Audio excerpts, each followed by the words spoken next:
Hey guys, so today we're talking about events in coding. And so an event is just something that happens that makes something else happen. It's like a trigger.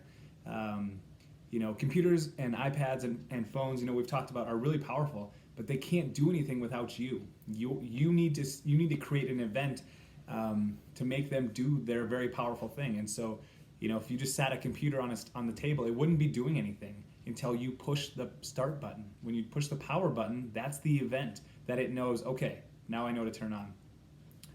My phone can make calls all around the world, but it can't do that unless I type in the numbers to call that specific person. That's the event. And so events are really, really important. They're kind of basic because they're not actually doing, the very powerful thing, but we need the event. We need something to start the very powerful sequence about what's going to happen, okay? So just think, when you're in Scratch Junior, think about, when do I want this to happen? Um, do I have a green flag? Remember, there's that green flag. Do I have that start button? So when I hit the green flag, that's my event. What happens after it? I want my characters to talk. When are they going to do that? Is it going to be when I hit the green flag and start it? I want my character to disappear. Well, when is that going to happen? What event is going to trigger that? A lot of times kids will do, when a car bumps the character disappears.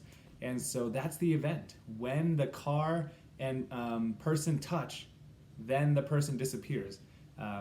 The computer or the iPad can make the person disappear, but they don't know when to do that until you tell them which event you want to tell them to follow, okay? So just remember, events are kind of like triggers. They make things happen. So if you're in Scratch Junior, keep making those awesome projects and have events. Have different events. Have a start button for your event. Have an event where characters are touching each other and then something else happens. Think about how you want to make those things happen or trigger. If you're not on Scratch Junior, that's okay. You can get on, or grab your piece of paper. Remember, get your piece of paper and keep making really cool mazes all the way through and coding your character all the way through it.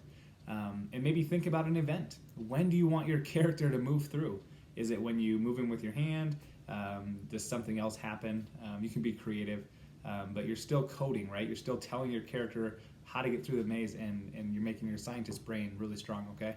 So think about events, think about triggers, even when you're walking around your house. Do you want your little brother to come out of his room? So what event is going to happen? Is it going to be your mom yelling that there's pizza pockets ready? Is it going to be you knocking on the door and saying, "Hey, let's go play"? What event is going to happen? What event has to happen for him to come out of his room? Okay, so walk around your house today and see how many things that you can make happen, and then think about the event that started it. You want to go play with your dog. So what's going to be the start? What's going to be the event? Do you open the door? Do you dangle his leash so he knows it's time? Think about those events, okay? All right, good luck. See you later.